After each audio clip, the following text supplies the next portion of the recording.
Hello, everyone. Welcome to this week's tactical watch list. It's August 3rd, 2025.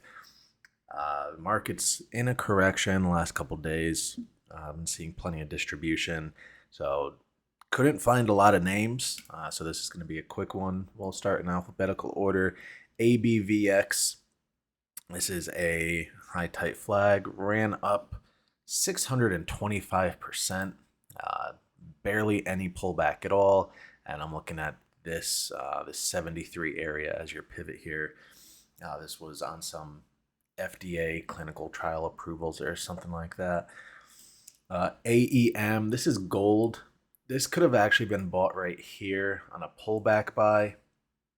But I'm also looking at this. This might just from peak to trough here, it's about 5-6%. So this could just keep on getting tighter and then break out of highs through here. So a couple different entries you can use. CASY, this is food retail. This is more of a defensive play here, which obviously can work because the market's in a correction, and these defensive plays, that's where they usually shine. But obviously this is a shorter base. Kind of a base on base here, but just into new highs is where you're looking to buy that, and it's about 3% down to Friday's low. Obviously, you can take it all the way down to the low of July 18th. That's about 4.5% ish. CELC, this is a biotech, another high tight flag. This is the kind of high tight flags we want to see, like this in ABVX, where it's just a huge, massive 1 day gain here. So this ran up 237%, pulled back about 18%, and nice orderly pullback here. Volume came way down, especially the last 2 days. So this one over Friday's high, you can enter and use Friday's low as a stop, and that one looks pretty juicy. FTDR, Specialized Consumer Services.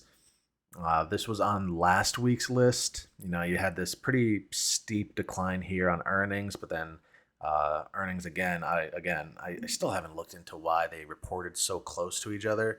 But this was another earnings, and it gapped up, and now it's regaining its tightness. So this one's still on the table. HEI, Aerospace and Defense. This is. You can look at Friday's action as a shakeout. It's about 3-4% ish in this area.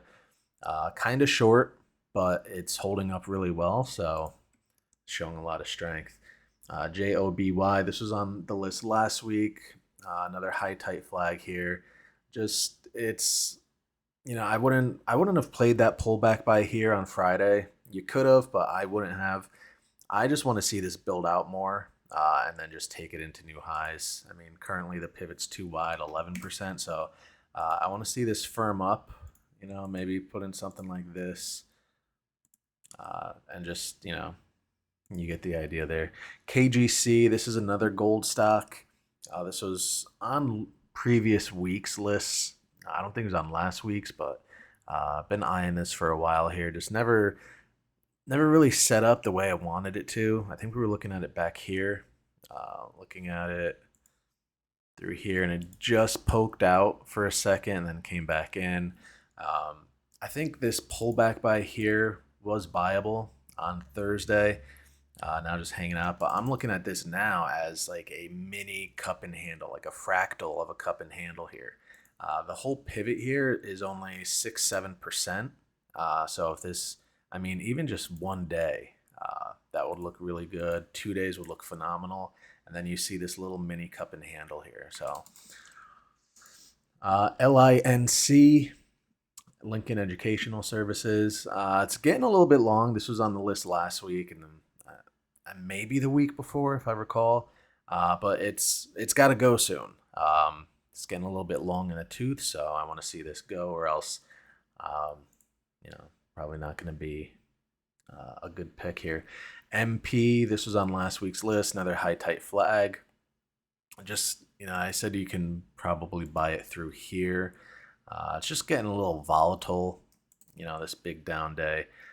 It wasn't on huge volume, but just getting a little messy looking here. I want it to shape up a little bit tighter.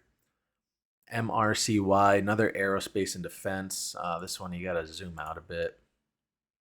And you can see it's just trudging along here, not showing like super strength. Anytime a stock is just kind of going along with the 50-day moving average, which is this red line here, that's not showing a ton of power, but it is showing, strength.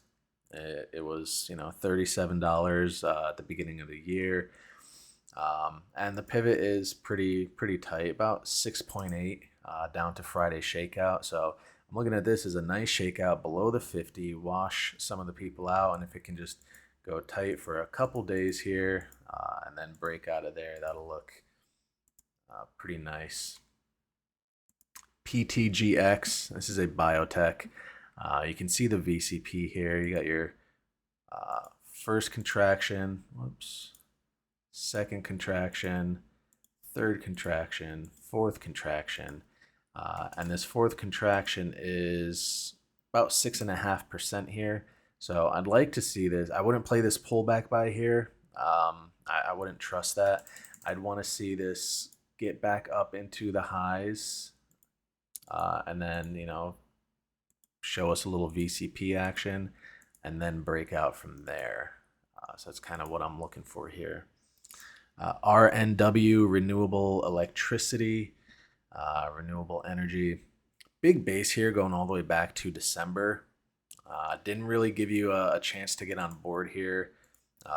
Gapped up here. I'm assuming this was on earnings. And now it's just putting in a high handle or a cap pattern, whatever you want to call it. But it's pretty tight. It's about 4%. So this one looks good. It is energy, but SLNO, another biotech. I don't remember if I had this on last week. I was looking at it though. I'm sure it was. We were looking at it right through here. Kind of leaked off, but now it's regaining. So not completely done yet. But this one's showing some strength. TRVI. This is pharmaceuticals. Again, you had this base breakout here. This was tradable. You could have bought this on the 23rd. It was a little bit wide, 8%, 8-9%, but it was viable. It looked a little sketchy here with this huge candle on volume, but shaping up. It broke out, and now nice orderly pullback. Volumes coming in. This one you can probably buy through here over Thursday's high. Use Friday's low as a stop. That one looks good. URBN, apparel retail. This was the base on base. This has been on watch before. No real way to get on board over here. Just kind of gapped up and now just putting in that post earnings drift. The current pivot's getting a little funky here, but still within 7.5% using Friday's low. So you could actually probably use this as a pullback buy. It's nice and orderly here. So over Friday's high, you could start a position. I'd start a small one, and then as you break through these highs, put on the rest of your position just to get more confirmation that it's gonna work. And yeah, this one looks like it can still work. And then finally, ZEPP. This is ZEPP Health Corp. Another high tight flag, ran up 530%. It did correct a bit much, about 35%, but I'm going to give it a little leeway just because, a normal high tight flag is only 100%. This one's 527% in just a few days. So I'm going to give it the benefit of the doubt. I do want to see this tighten up a little bit more. Maybe something like this. Whoops. Just tighten up along this level here. And I wouldn't be too worried about the overhead supply just those 2 days. But if we can clear this supply, at least, this would look a lot better. And that's all I got for the week. Let's see how things go. I don't plan on doing much trading. We'll see how far and deep and long this correction goes. And try to see, hopefully we get more setups throughout the week. And yeah, hope this was helpful.